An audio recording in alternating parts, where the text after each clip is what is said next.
இந்திய முத்திரையர் மக்கள் இயக்கத்தின் மாநில தலைவர் ஜே மாந்தோப் லோயஸ் முத்திரையரின் மோர்க்கன் வணக்க உறவுகளே. ராமநாதபுரத்தில் பார்த்தீங்கன்னா, குறிப்பாக ராமநாதபுரம் சட்டமன்ற தொகுதியில் 60,000 வாக்கு இருக்கும். முத்திரையர் சமுதாயம் 60,000 ஓட்டு இருக்கும். நமக்கான அங்கீகாரத்தை எந்த கட்சியுமே கொடுக்கல.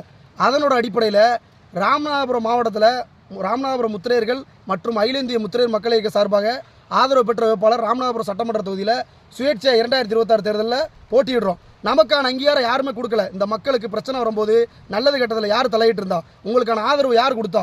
அகில இந்திய முத்திரையர் மக்கள் இயக்கமும் அதை சார்ந்த இளைஞர்களும் ராமநாதபுரம் மாவட்டத்தில் உள்ள நம்ம உறவுகள் தான். அதனால் நம்ம உறவுகளை நிப்பாட்டுறோம்.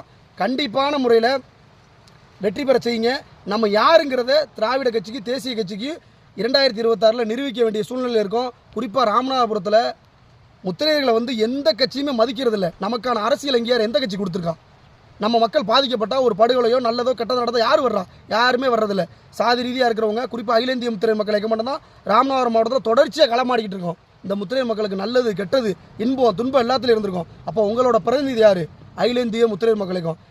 அகில இந்திய முத்திரையர் மக்கள் இயக்க சார்பாக யாரை நாங்கள் ராமநாதபுரத்தில், முதலத்தூரில், திருவாரூரில் நிப்பாட்டுறோமோ அவங்களுக்கான அங்கீகாரத்தை இந்த முத்திரையர் மக்கள் கொடுப்பாங்க. நாங்கள் யாருக்கு வாக்களிக்க சொல்கிறோமோ அவங்களுக்கு தான் நீங்கள் வாக்களிக்கணும். கண்டிப்பாக நம்மளை அப்படி வாக்களித்தா மட்டும்தான் இந்த சமூகத்துக்கான அங்கீகாரம் கிடைக்கும்.